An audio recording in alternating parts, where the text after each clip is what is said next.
Stop painting your small bathroom white just because you think you have to. The white makes it look bigger rule is actually a myth that's killing your home's personality. You don't need more space. You need the right depth. I've narrowed it down to 7 specific shades that actually trick the eye into seeing more square footage.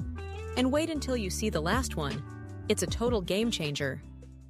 Number 1 is Modern Lavender from Sherwin-Williams. Okay, I know what you're thinking. Lavender in my bathroom? Just stay with me for a second. This is not the bright, sugary purple you're imagining.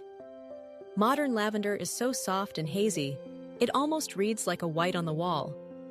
It's part of Sherwin-Williams' brand new Frosted Tints palette for 2026, and it works especially well in small bathrooms. Here's why. Cool-toned colors naturally trick your eye into thinking the walls are further away than they actually are. So instead of your bathroom feeling like it's closing in on you, it starts to breathe. That's a big deal when you're working with a tiny space. And here's something most people never think about. Your bathroom wall color affects how you look in the mirror. A lot of bathroom bulbs cast a warm yellow light, which can make you look more tired than you are. Because lavender sits opposite yellow on the color wheel, it softens that yellow light and makes the room look calmer. Now, to make sure this doesn't end up looking like a kid's bathroom, pairing is everything. Keep the trim and ceiling a crisp white. And if you want a little more depth, bring in a soft gray. That grounds the whole look without making the room feel smaller. For the hardware, stick with cooler finishes like polished chrome or brushed nickel rather than brass. And to pull everything together, white marble tile with soft gray veining works beautifully. One last thing, and this is one of the most effective tricks in small bathroom design.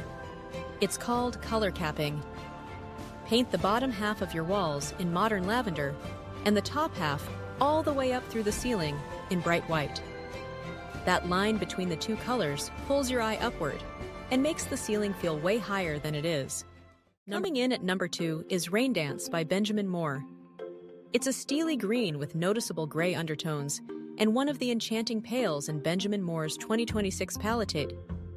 It's a master of the spa-like look because those cooler undertones can help the walls recede a little so the room feels more open. The gray base keeps the green from being too bright, which can sometimes make a small room feel overwhelming. And in bathrooms that get strong afternoon sun, that cooler cast can make the whole room feel more balanced. To keep it from feeling cold, use a warm off-white on the trim. For hardware, matte black or a deep charcoal finish works best. That contrast gives the wall color a more modern edge. For flooring, soft gray and white checkerboard tile is a beautiful choice and works really well with this color. And for the vanity, light oak or driftwood tones bring in the warmth this palette needs. Best trick for this color, use a monochromatic approach. Paint the walls, the vanity, and the trim all in Rain Dance. Remove those visual breaks between the furniture and the walls, and the room will feel twice as big. Now we're moving away from the cool tones and into something much warmer. Number 3 is First Crush. It's a soft blush tone from Benjamin Moore's 2026 palette. It's light enough to reflect light around the room, much like white does, but it feels warmer and gentler, which matters in a small bathroom. It's especially beautiful in powder rooms and primary baths where you want the space to feel a little more special. On the trim, a warm beige or creamy off-white keeps it from looking too stark. Warm brass or brushed copper hardware really helps bring out those soft pink tones. Pair that with white marble or onyx look tile with a little ivory or amber running through it. Then finish the space with soft linens and a bit of woven texture. At number 4, we have Pavestone by Sherwin-Williams. Pavestone sits at an LRV of 32, the deepest neutral on this list, but not heavy enough to make a small bathroom feel closed in. It still works beautifully with white porcelain because the contrast feels soft instead of stark. Sherwin-Williams calls it a stone gray, but it doesn't come across cold. It has much more warmth than you might expect. In a powder room, go all 4 walls. It creates that boutique hotel atmosphere. In a full bath, keep the ceiling a lighter warm white and the countertop bright so the room still feels fresh. Brushed brass works especially well with this color. For the floor, go with an ivory marble look tile or a pale concrete porcelain. Then bring in textiles in oatmeal, camel, or soft white. Small doses of olive, rust, or blackened bronze add character without overwhelming the space.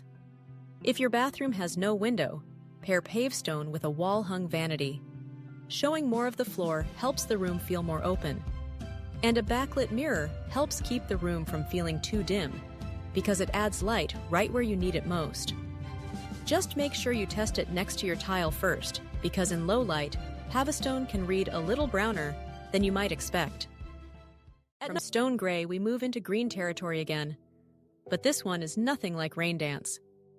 Number 5 is Ecological by Behr. It's a muted, mossy green with a soft, earthy feel.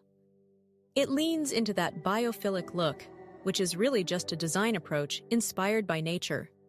In a bathroom, that means using colors and materials that make the room feel more natural and less harsh. For materials, natural is the direction. A travertine countertop or a reclaimed stone vanity fits perfectly. Brushed nickel or matte black hardware keeps it modern, and woven baskets or warm wood accents bring in enough warmth to soften the overall look. A great trick: paint both the vanity and the walls in Ecological. Then keep the trim and ceiling crisp white. That contrast between the mossy green and the bright white gives the room a clean, professionally designed look. Number 6 might be the most unexpected color on this list. Sunglow by Valspar, a soft, sunny yellow gold. And in a small bathroom, it actually makes a lot of sense. Yellow reflects a huge amount of light, second only to white, and Sunglow is bright enough to help the whole room feel lighter and more open. In a tight space with limited natural light, that can make a real difference. Chrome or polished nickel hardware is the best choice here because it bounces light around and works nicely with the paint. White countertops and light floor tiles keep the room feeling bright. For the simplest and most effective version of this look, add a large mirror across from the window or main light source. That helps bounce the light around and makes the room feel brighter and more open. Now I saved the most unexpected one for last. Number 7 is Relic Bronze by Sherwin-Williams. It's a medium to dark neutral with warm brown undertones. It gives the color a grounded richness that feels historic and expensive, rather than just dark and heavy. Now, the obvious question is whether a dark color can really work in a small bathroom. And when it's done right, it absolutely can. Instead of trying to disguise the size of the room, Relic Bronze works with it. The bathroom ends up feeling cozy and warm, rather than like a small space you're constantly trying to brighten up. And for wood accents, go with walnut or mahogany. Those deeper wood tones give the room a warmer, older feel that works really well here. One thing you really can't skip with this color is layered lighting. Use recessed ceiling lights for overall brightness, then add vanity sconces at eye level. Without that, the room can start to feel too dark. What's the one color you think should never be in a small bathroom? Let me know in the comments.